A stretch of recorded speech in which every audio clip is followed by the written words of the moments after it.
इस वीडियो की शुरुआत करते हैं एक कहानी से। कहानी बहुत ध्यान से सुनिएगा और अंत तक सुनिएगा, क्योंकि लास्ट में एक बार फिर से इसी कहानी पर लौट कर आएंगे हम लोग। दो लड़के रहते हैं, दोनों ही एक ही क्लास में पढ़ते थे। एक लड़का जो था वो एससी कम्युनिटी से था, यानी शेड्यूल कास्ट से था, और बहुत ही गरीब परिवार से था। क्लास में जाता था पढ़ने, लेकिन उसके पास घर पर पढ़ाई के कोई रिसोर्सेज नहीं मौजूद थे। खूब मेहनती बच्चा था, खूब बढ़िया से तैयारी करता था, पढ़ाई करता था। वहीं जो दूसरा लड़का था वो अमीर घराने से था, जनरल कैटेगरी का था, संभ्रांत परिवार से था, अच्छी खासी वेल सेटल्ड फैमिली थी और पैसे की कोई चिंता वगैरह नहीं थी। उसके पास सारे रिसोर्सेज वगैरह भी मौजूद थे। दोनों एक ही क्लास में पढ़ते थे। ये जो गरीब परिवार का जो बच्चा था, ये बहुत अच्छे सा था पढ़ने में, खूब बढ़िया से मन लगा करके पढ़ाई करता था। वो जो अमीर वाला था वो उतना बढ़िया नहीं पढ़ाई करता था। तो होता क्या है कि जो पहला बच्चा रहता है, पहला स्टूडेंट रहता है, जो खूब मेहनती था, वो पढ़ाई करता है, लेकिन कम रिसोर्सेज की वजह से भी फिर भी मेहनत करता है और उसको थोड़ा सा आरक्षण भी मिल जाता है और वो फिर जॉब पा जाता है, सरकारी नौकरी पा जाता है। प्रतिभा को अवसर मिला और फिर वो सक्सेस हो गया। वहीं जो थोड़ा सा कम पढ़ाई में था, या फिर मान लो पढ़ाई में मन नहीं लगाता था, इसलिए कि भाई अपने पिताजी तो ये हैं, रसूखदार हैं, अपने को तो पैसे कोई टेंशन नहीं है, अपना तो चल जाएगा, वो नहीं पाता है जॉब। फिर भी कहता है कोई दिक्कत नहीं, हम अपना फैमिली बिजनेस देख लेंगे। अब यहाँ पर मैं आपसे सवाल पूछना चाहता हूँ कि आरक्षण मिलना सही था या गलत पहले बच्चे को? तो आपका जवाब आप में से बहुतों को आएगा हाँ बिल्कुल सही था। चलिए अब आते हैं वीडियो पर। अभी मैं फिर से लौट करके कहानी पर आऊँगा, बीच बीच में आया करूँगा, ठीक है? तो आप देख रहे हो आजकल आंदोलन चल रहा है, आरक्षण हटाओ आंदोलन। एक नया आंदोलन ये शुरू हुआ है। ये आरक्षण को लेकर के लोग प्रोटेस्ट कर रहे हैं, वो लोग जो लोग आरक्षण की मार झेल रहे हैं। आरक्षण की मार इन द सेंस कि कई बार इसका दुरुपयोग भी देखने को मिलता है। आज की वीडियो में पूरा एनालिसिस अच्छे से आराम से करूंगा। देखो ये बहुत ही सेंसिटिव टॉपिक है, इसको अमूमन लोग छूने से डरते हैं, है ना? लेकिन अपने को तो वोट मांगना नहीं है ना? तो हम लोग निष्पक्ष तरीके से पूरा डिस्कस कर ही सकते हैं, हेल्दी तरीके से। तो आप जिस भी विचारधारा से हो, थोड़ा सा इत्मीनान से आप एंड तक सुनने का प्रयास करना, आपको काफ़ी अच्छी देखने को मिलेगी वीडियो, जो मतलब कि बिना किसी प्रोपेगेंडा वगैरह की होगी, ठीक है? चलिए तो यहाँ पर शुरुआत करते हैं। आप आर्टिकल देख पाओगे कि आरक्षण हटाओ आंदोलन इस समय देश भर में चर्चा में है। कई बार सोशल मीडिया को लेकर के, अभी बीच में थोड़ा सा जंतर मंतर पर भी हुआ था। तो आज की वीडियो इसी के इर्द गिर्द रहेगी, इसी टॉपिक पर कि आरक्षण क्या है, क्यों जरूरी है और क्यों इसका दुरुपयोग हो रहा है, राजनीतिक पार्टियां इस पर क्या स्टांस ले रही हैं, क्या वो कर रही हैं, क्यों वो गले की हड्डी बन गया है उनके लिए। इसके अलावा सुप्रीम कोर्ट के कई अहम जो फैसले आए हैं उनको लेकर के भी हम लोग चर्चा करेंगे और एंड में हम लोग कुछ सुधारों की चर्चा करेंगे। लेकिन आगे बढ़े इससे पहले एक जरूरी बात, अगर आप किसी एग्जाम की प्रिपरेशन कर रहे हो तो टेक्स्ट बुक का पास लेना आपके लिए ज़रूरी है, क्योंकि आपको मॉक टेस्ट वगैरह देने होते हैं।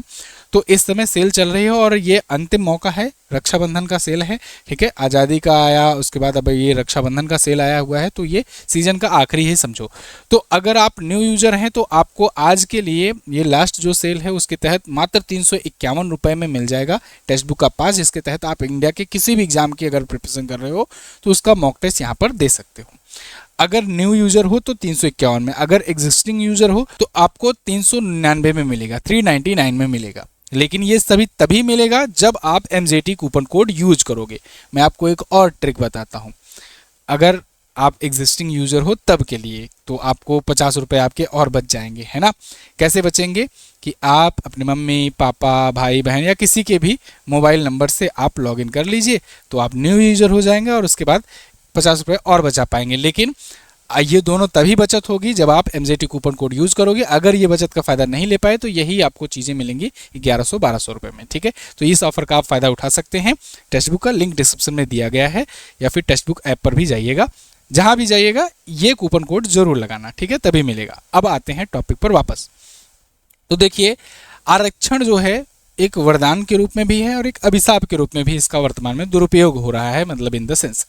तो देखिए वरदान के रूप में क्यों है, आपको मैं वो बेसिक इतिहास ये सब नहीं बताऊंगा, क्यों लाया गया, कब लाया गया, कैसे लाया गया, वो सब आप चीज़ें जानते हो, ठीक है? एक सामाजिक असंतुलन था, उसके लिए लाया गया था शुरुआत में।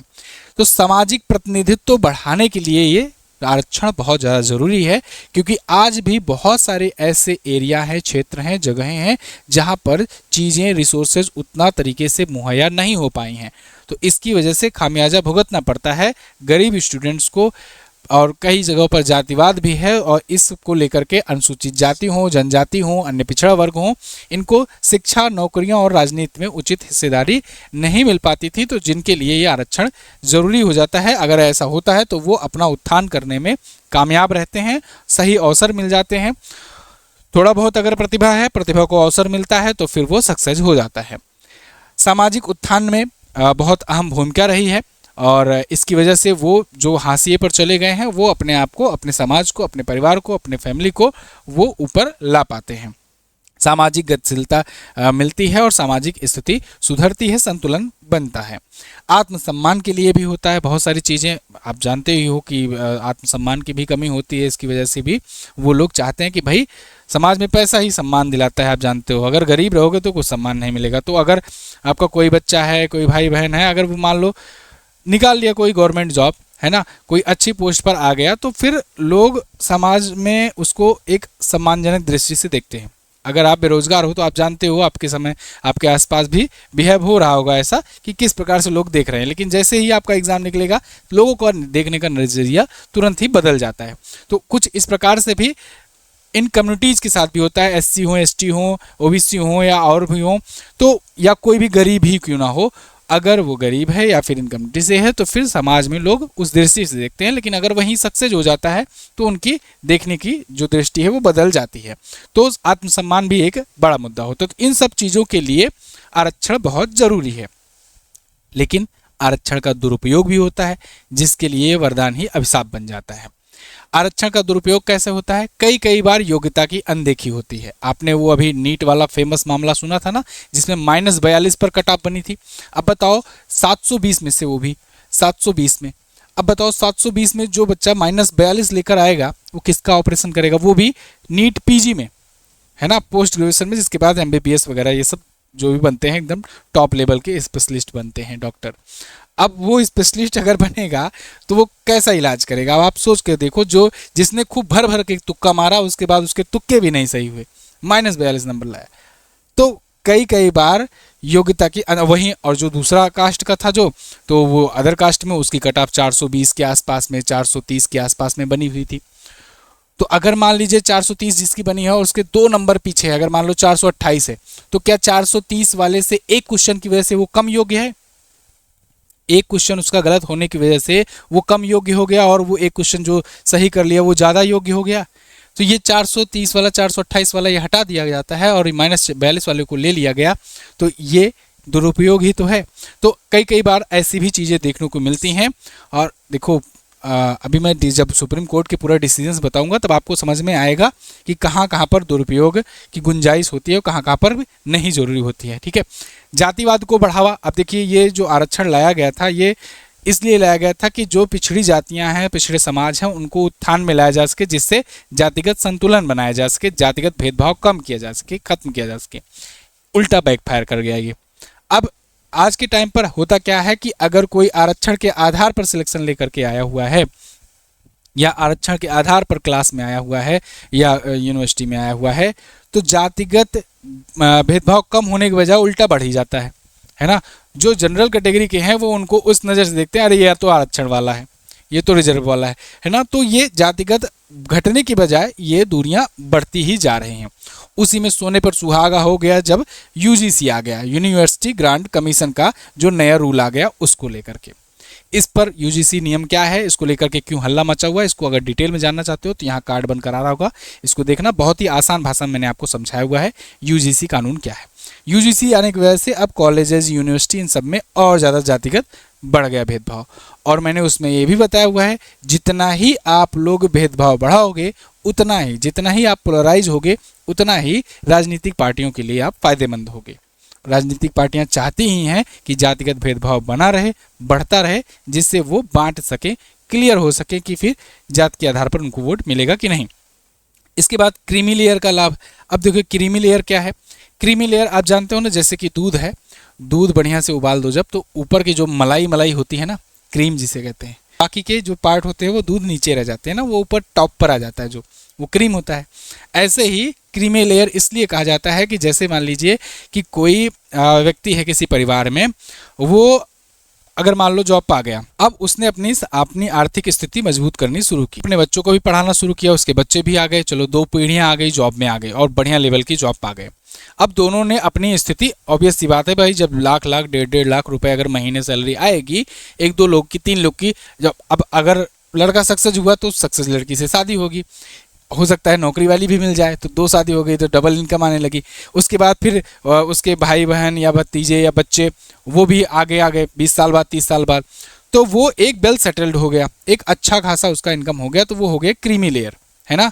अब उनके बच्चे अगर आ रहे हैं तो उनको भी आरक्षण मिल रहा है अगर, तब ये तो गलत बात है, क्योंकि आरक्षण तो इसीलिए लाया गया था जिससे सामाजिक उत्थान किया जा सके। उनका तो सामाजिक उत्थान ऑलरेडी हो गया है ना। तो जब उनका ऑलरेडी हो गया है तो फिर वो क्रीमी लेयर के लोग जो हो गए हैं, मतलब एक निश्चित इनकम से अधिक के एबव के जो लोग हैं, वो भी अगर आरक्षण को उठा रहे हैं लाभ, तो ये गलत होता है। लेकिन ये चीज़ें चलती हैं, क्रीमी लेयर का लाभ उठाते हैं लोग, है ना। लेकिन इसके लिए भी रूल है, अभी मैं सुप्रीम कोर्ट वाला पूरा नियम आगे बताऊंगा।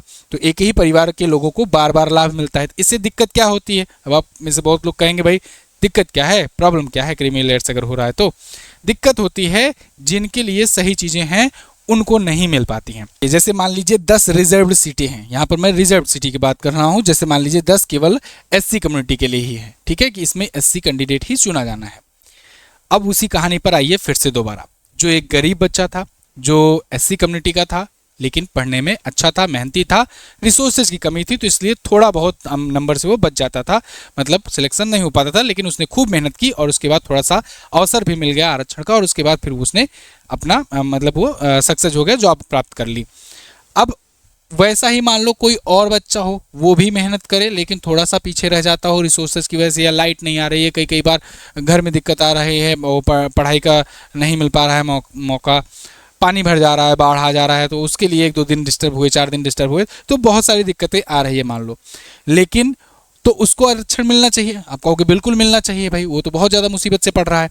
लेकिन अब मान लीजिए कोई एक ऐसा है, एक परिवार जो अच्छे से क्रीमी लेयर के ऊपर आ गया है, अच्छे से संपन्न हो गया है, तो अब कायदे से देखा जाए तो उसको तो लाभ नहीं मिलना चाहिए था। लेकिन इस एससी वाले जो 10 रिजर्व कैटेगरी है, इसमें वो बच्चा भी लाभ उठा पाएगा जिसके पास जो क्रीमी लेयर में आ चुका है, जो अच्छे संपन्न हो चुका है, लेकिन फिर भी संपन्न होने के बावजूद भी, जबकि उसके पास सारे रिसोर्सेज भी आ गए, अच्छी से अच्छी कोचिंग में पढ़ रहा है, अच्छे से अच्छा बढ़िया से इन्वर्टर में पढ़ाई कर रहा है, बढ़िया एकदम अलग से उसका सेपरेट रूम कर दिया गया है, कोई डिस्टर्बेंस नहीं करेगा, टॉप लेवल की कोचिंग ज्वाइन कर लिया, टॉप लेवल के मेंटर अपने बना लिए पर्सनल गाइडेंस के लिए, तो ये सब चीज़ें वो कर रहा है, फिर भी उसको इसी एससी कैटेगरी की जो 10 सीटें आई है इसमें कंसीडर किया जाएगा। तो आप बताइए ये कहाँ तक का न्याय है। ये अन्याय नहीं है उस स्टूडेंट के साथ जो भी एससी का है लेकिन उसके पास रिसोर्सेज की कमी है। तो अब ऐसे में तो एक ही परिवार के लोग बार बार संपन्न होते जाएंगे जिसके पास सारे रिसोर्सेज रहेंगे, क्योंकि इसी रिजर्व सीटें में 10 ही को लोग लेना है, तो ये वाले आ जाएंगे बार बार ले लेंगे। ऑब्वियस सी बात है, ये अगर इसको मजदूरी भी करनी पड़ रही है, मेहनताना भी करना पड़ रहा है जीविका चलाने के लिए, उसके बाद ये 6 घंटे की पढ़ाई कर पा रहा है, और ये कुछ नहीं बेटा तुम पढ़ाई करो चाहे जैसे करो, पैसे की टेंशन मत लो, कुछ मत लो, तुम्हें सारे रिसोर्सेज मिलेंगे, जो मन करे वो अच्छी से अच्छी किताब ऑर्डर करो, अच्छे से अच्छे टीचर्स का कोर्स लो, तो ये सब चीज़ें करेगा अगर, तो ये ज़्यादा आसानी से जॉब पा पाएगा। तो ये 10 सीटें जो है इनके लिए तो आसान हो जाएगी, लेकिन इसके लिए टफ हो जाएंगी। तो ये आरक्षण का फ़ायदा हुआ कि नुकसान, तो यही है क्रीमी लेयर का नुकसान, ठीक है, कि एक ही परिवार लोगों को बार बार फ़ायदा मिलता रहता है। इस पर भी सुप्रीम कोर्ट ने फैसला दिया है, अभी आगे बात करेंगे। प्रतिभा का पलायन, जब ये सब चीज़ें देखते हुए फिर जनरल कैटेगरी का या बाकी के जो लोग नहीं आरक्षण पा रहे होते हैं वो लोग देखते हैं और वो टैलेंटेड होते हैं, लेकिन उसके बाद भी देखते हैं कि भाई यहाँ पर प्रतिभा की सही प्रकार से इज्जत नहीं हो रही है या सही प्रकार से यहाँ पर इवेल्युएशन नहीं हो रहा है, उसको नहीं लिया जा रहा है, तो वो क्या करते हैं, वो हताश होकर के विदेशों में नौकरी करने चले जाते हैं। आप देख रहे हो इंडिया में बहुत सारे आईआईटियंस जो है बहुत सारी जॉब छोड़ करके जा रहे हैं, बहुत सारे लोग पास आउट हो करके जा रहे हैं विदेशों में सिलेक्शन लेकर के वहीं पर सेटल हो जा रहे हैं। तो प्रतिभा का पलायन होता है तो इससे देश का नुकसान होता है। फर्जी प्रमाण पत्र, अब दुरुपयोग यह भी सबसे बड़ी बात है। अगर आप इतना ज़्यादा डिसबैलेंस कर दोगे, इतना असंतुलन बढ़ा दोगे कि पता लगेगा कि जिसको आरक्षण है वो बहुत ज़्यादा फायदा पा जा रहा है, जिसको आरक्षण नहीं मिल रहा है वो बिल्कुल फायदा नहीं पा रहा है, तो लोग फर्जी प्रमाण पत्र, फर्जी सर्टिफिकेट बनवाने की तरफ जाएंगे। चाहे वो ईडब्ल्यूएस का सर्टिफिकेट फर्जी हो, चाहे वो ओबीसी का फर्जी हो, चाहे एससी एसटी का फर्जी हो, किसी भी प्रकार का, विकलांग का भी बहुत सारे फर्जी मामले देखने को मिले हैं। दिव्यांग सर्टिफिकेट फर्जी बनवा करके लोग आईएएस बने हैं, बहुत सारे लोग।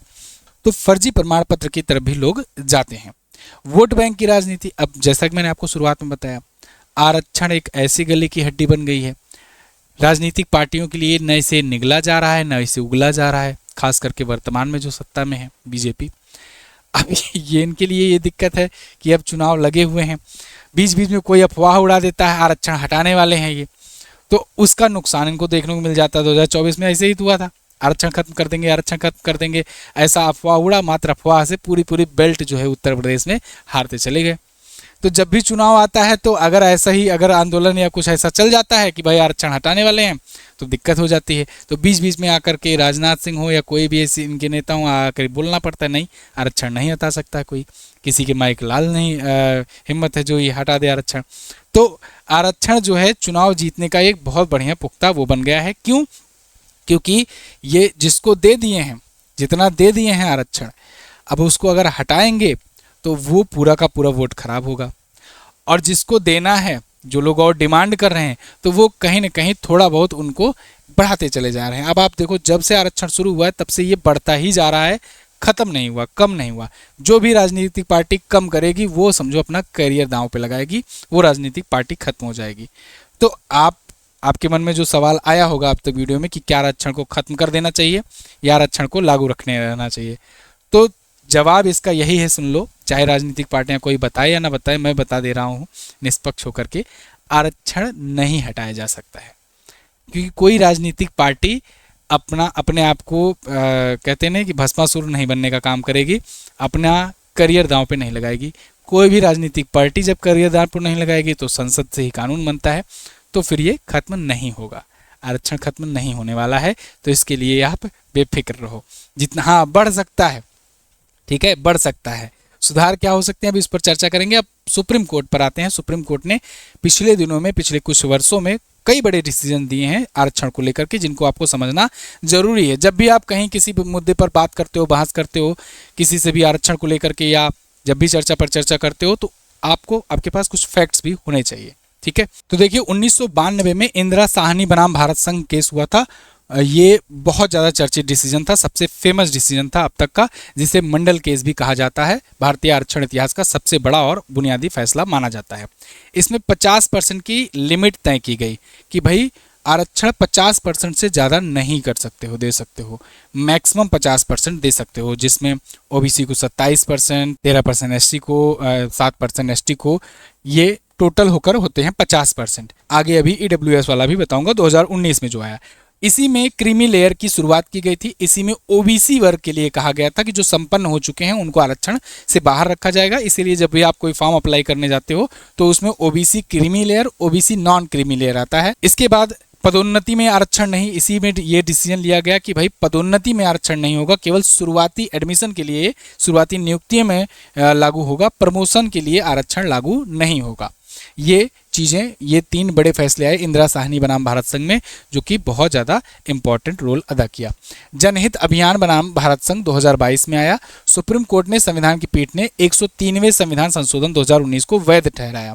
2019 में ईडब्ल्यूएस को लेकर, इकोनॉमिक वीकर सेक्शन, यानी कि जो आर्थिक रूप से जो गरीब सवर्ण है, कह सकते हैं जनरल कैटेगरी के, जो आर्थिक रूप से कमजोर जनरल कैटेगरी के हैं, general category in the sense जो ओबीसी ना हो, एससी ना हो, एसटी ना हो, ठीक है ना, तो जो मतलब किसी प्रकार का जो बाकी का आरक्षण नहीं पा रहा है, वो वाले जनरल कैटेगरी के लोग अगर आर्थिक रूप से कमजोर हैं, वार्षिक आय 8 लाख से कम है और 1000 स्क्वायर फीट से घर से नीचे है, ऐसे 5 एकड़ से ज़मीन से नीचे है अगर, तो ये सब क्राइटेरिया है, तो वो उन्हें आर्थिक रूप से कमज़ोर माना जाएगा और इनको 10% सीटें इनके लिए आरक्षित की जाएगी।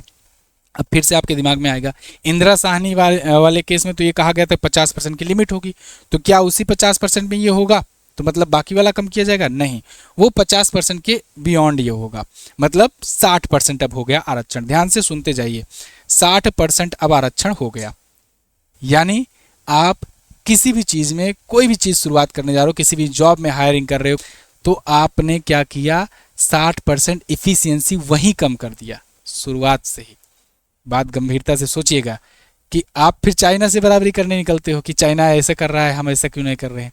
अच्छा, ये कोर्ट में क्यों गया था? इसको तो 103वें संविधान संशोधन में लाया गया था।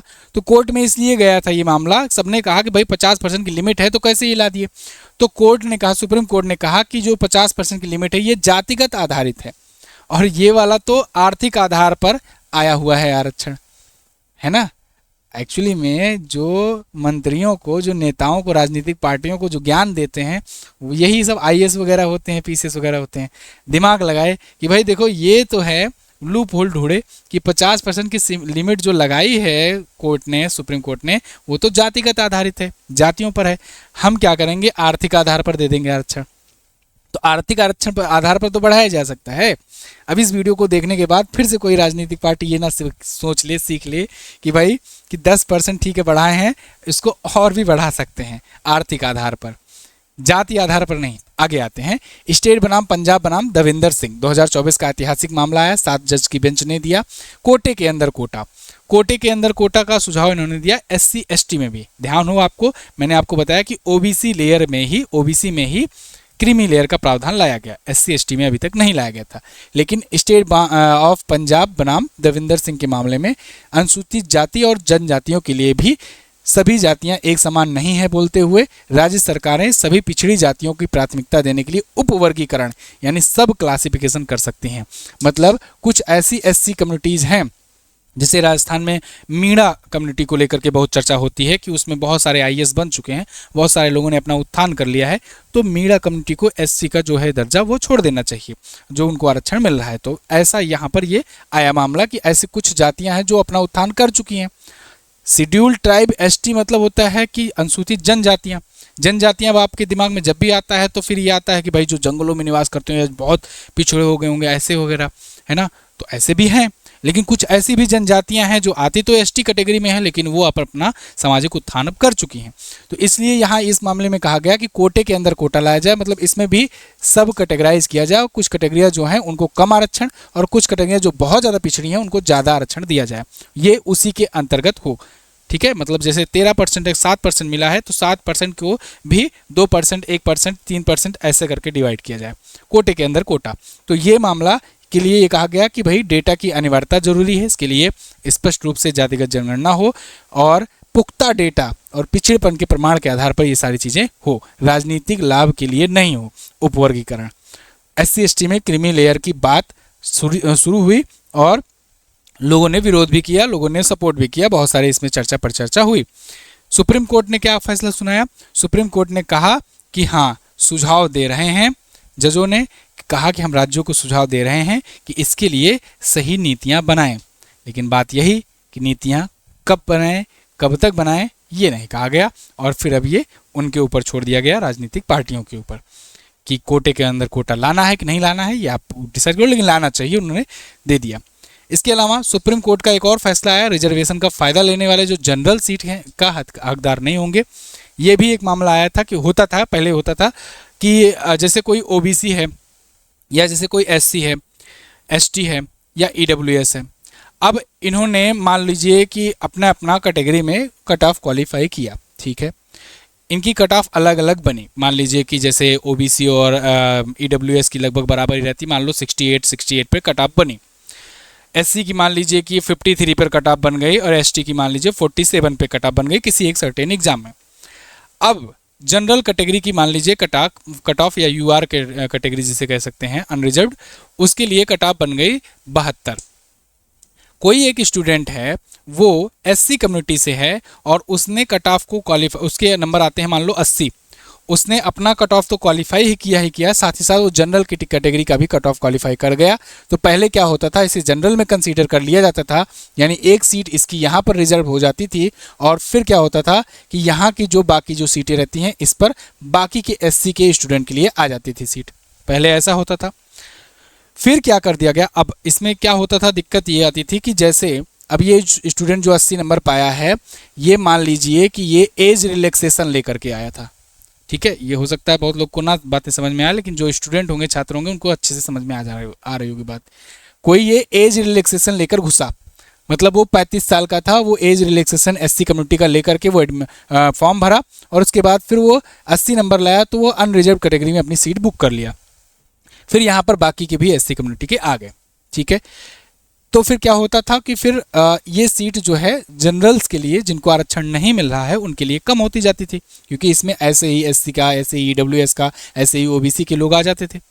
अब सुप्रीम कोर्ट ने क्या कहा कि देखो, डबल रिजर्वेशन फायदा नहीं मिलेगा, मतलब कि रिजर्वेशन का फायदा लेने वाला जनरल सीट का हकदार नहीं होगा।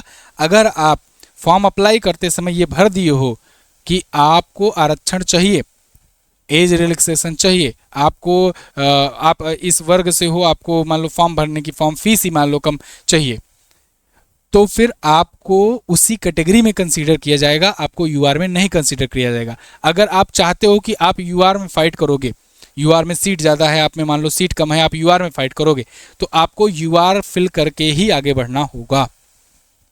मतलब आरक्षण यूआर में तभी मिलेगा जब आप यूआर से ही फिल करके पूरा गए रहोगे, 500 की 500 पूरा फॉर्म फीस जमा करके गए रहोगे तब। तो ये फैसला आया, ताज़ा फैसला, और उसके बाद से फिर चर्चा पर चर्चा ये शुरू हो गई कि मतलब कि डबल आरक्षण नहीं मिलेगा। ऐसा नहीं होगा कि जैसे कि प्री आप क्वालिफाई कर लिए ईडब्ल्यूएस से, ठीक है, प्री की जब लिस्ट आई तब आप ईडब्ल्यूएस से निकल गए, फिर मेंस में आप कह रहे हो नहीं हमको यूआर में कंसीडर किया जाए, ऐसा नहीं होगा। एक बार आप ईडब्ल्यूएस में घुस गए तो ईडब्ल्यूएस ही पूरा आपका चलेगा, ठीक है। अब अभी हालिया फैसला ओबीसी क्रीमी लेयर का मानदंड तय करने के लिए सुप्रीम कोर्ट ने सुनाया कि केवल सैलरी आधार नहीं है। जैसे बहुत सारे लोग ये चर्चा कर रहे थे कि भाई ये फलाने का जो पापा हैं वो तो एक महारत्न कंपनी में काम करते हैं, फिर भी उनका लड़का ले रहा है आरक्षण। तो ये इन्होंने कहा कि किसी पीएसयू में काम कर रहे हो या निजी क्षेत्र में काम कर रहे हो, तो इसका मतलब ये नहीं है कि आपकी जितनी सैलरी मिलती है उसी आधार पर आपको तय कर लिया जाए कि आप क्रीमी लेयर में हो कि नहीं। इसके साथ साथ देखा जाएगा कि पद कौन सा है, डायरेक्टर हो, कर्मचारी हो, चपरासी हो, क्या हो, उसके आधार पर सामाजिक स्थिति भी देखा जाएगा, तब फिर देखा जाएगा कि आप क्रीमी लेयर में डाले जाने चाहिए या नहीं। तो ये अभी ताज़ा मामला है और इसको लेकर के भी अभी ये फैसला आया हुआ है, ठीक है। कि मतलब केवल ये नहीं देखा जाए कि अरे ये तो महारत्न कंपनी में है, आईओसीएल में काम कर रहा है, तो इसको तो क्रीमी लेयर में डाल दो, नहीं, देखा जाएगा कौन से पद पे हो, चेयरमैन हो, डायरेक्टर हो, इंजीनियर हो, चीफ इंजीनियर हो, या फिर आप लोअर ग्रेड के, टेक्नीशियन ग्रेड के, या फिर लोअर और लेवल पर काम कर रहे हो, ये देखा जाएगा। उसके बाद डिसाइड किया जाएगा क्रीमी लेयर में है नहीं। अब सबसे बड़ा जरूरी सवाल, फिर से आते हैं उसी कहानी पर, कहानी को थोड़ा सा आगे बढ़ाते हैं। मान लीजिए जो एससी कम्युनिटी का जो गरीब छात्र था, जिसने जॉब पाई मेहनत करके, अच्छा हुआ, उसने फिर अब थोड़ा सा 10-20 साल बीता, उसने खूब बढ़िया से अपना पूरा इनकम सब कुछ अच्छे से लेवल बढ़ाया, अपने बच्चों को भी पढ़ाना शुरू किया, उसके बच्चे भी अच्छे से जॉब पा गए। इधर जो दूसरा जनरल कैटेगरी का था वो भी बड़ा हुआ, वो जॉब नहीं पाया, उसके बाद से फिर धीरे धीरे महंगाई बढ़ती गई, बहुत सारी चीज़ें आई, और फिर वो जो भी उसके पास रिसोर्सेज थे, बिजनेस में भी इधर उधर मंदी आई, कुछ भी हुआ, वो डाउन होता चला गया। उसके बाद उसका भी बच्चा हुआ, वो फिर रिसोर्सेज कम मिल रहे थे, या फिर जो भी हुआ उसकी भी जॉब नहीं लगी। मतलब ऐसा आप समझोगे 1-2 पीढ़ियों तक चलता रहा। इधर ये जो एससी कम्युनिटी का जो छात्र था वो 2-3 पीढ़ी तक बढ़िया अच्छे से सब कुछ सेटल कर लिया, अच्छे घर से शादी भी हो गई, बढ़िया से कार वार पा गया दहेज में, और इधर इसको मोटरसाइकिल भी नहीं मिली दहेज में, है ना, नौकरी नहीं मिलेगी कहाँ मिलेगा। तो फिर क्या हुआ कि अब तीसरी पीढ़ी पर आते हैं। अब इसका जो बच्चा है ये हो गया गरीब, जनरल कैटेगरी का है लेकिन गरीब है। ये एससी कैटेगरी का है लेकिन वेल सेटल्ड है, इसके पापा बढ़िया नौकरी कर रहे हैं, पापा के पापा बढ़िया नौकरी कर रहे हैं, और बढ़िया फैमिली सेटल हो गई है, शहर में बढ़िया से लेकर के सेपरेट तरीके से रह रहे हैं, सारे रिसोर्सेज सब कुछ करके। अब बताओ आप, फिर से वही सवाल, आरक्षण इसको मिलना चाहिए कि इसको मिलना चाहिए? कमेंट करके जरूर बताइए। तो अब इस पर चर्चा करते हैं कि सुधार क्या किया जा सकता है। देखो, खत्म वाला तो मैंने आपको पहले ही कंडीशन बता दिया, खत्म तो नहीं होगा, कोई राजनीतिक पार्टी इसे खत्म नहीं करेगी, और खत्म करना भी नहीं चाहिए, क्योंकि करेंगे अगर तो फिर दिक्कत है। बहुत सारे लोग ऐसे भी हैं जिनको ज़रूरत है अभी भी, लेकिन नहीं मिल रहा है। बहुत सारे लोग ऐसे भी हैं आरक्षण को लेकर के जो इसका दुरुपयोग कर रहे हैं, वो सभी वर्गों में कर रहे हैं, चाहे वो जनरल कैटेगरी में ईडब्ल्यूएस कैटेगरी के चाहे लोग हों, वो भी बहुत इसका दुरुपयोग कर रहे हैं कई लोग, चाहे वो ओबीसी कैटेगरी का है उसका भी दुरुपयोग कर रहे हैं बहुत सारे लोग। क्रीमी लेयर बने हैं लेकिन नॉन क्रीमी लेयर का सर्टिफिकेट बनवा रहे हैं। बहुत लोग एससी एसटी में भी हैं, वो भी मैंने आपको कंडीशन बताया, एसटी में है वो भी कंडीशन बताया, एसटी में बहुत सारे लोग जो उत्थान में आ गए हैं लेकिन अभी भी चल रहे हैं, बाकी लोगों का सीटें जो है वो उन पर ले रहे हैं। तो दोनों तरफ चीज़ें चल रही हैं। रिफॉर्म्स जो है आर्थिक आधार पर करना चाहिए। आपको ये पूरा जो मैंने कहानी सुनाया दो लड़कों का, इसमें आपको एक चीज़ अगर आप नोटिस किए होंगे, शुरुआत में ये गरीब था तो इसको आरक्षण जरूरी था। दूसरी बार जब मैंने पूछा तो दूसरी बार में आपका जवाब आया होगा सेकंड वाले बच्चे को लेकर के, तो दूसरी बार में इसको ज़रूरत थी और इसका उत्थान करना जरूरी था। तो इन दोनों में आर्थिक स्थिति सबसे महत्वपूर्ण रोल अदा करती है। तो यानी आर्थिक आधार पर आरक्षण होना चाहिए, ये सबसे मतलब सर्वमान्य डिसीजन आता है जब भी कोई बातचीत आती है। तो बात अलग है कि अभी भी ये सोशल डिस्क्रिमिनेशन है, बहुत सारी जातिगत चीज़ें होती हैं, सारी कुछ होती हैं, लेकिन फिर भी ये सर्वमान्य स्थिति आती है। क्रीमी लेयर को लेकर कड़ाई से पालन किया जाए। बहुत सारे लोग जब क्रीमी लेयर में आ जाते हैं फिर भी नहीं बताते हैं कि हम क्रीमी लेयर में आ चुके हैं कि नहीं, और फिर भी आरक्षण का लाभ उठाते रहते हैं, दायरे से बाहर नहीं आते हैं। समान अवसर, प्राथमिक शिक्षा बुनियादी ढांचे को इतना मजबूत किया जाए कि हर नागरिक बिना किसी विशेष कोटे के प्रतिस्पर्धा करने के सक्षम हो सके।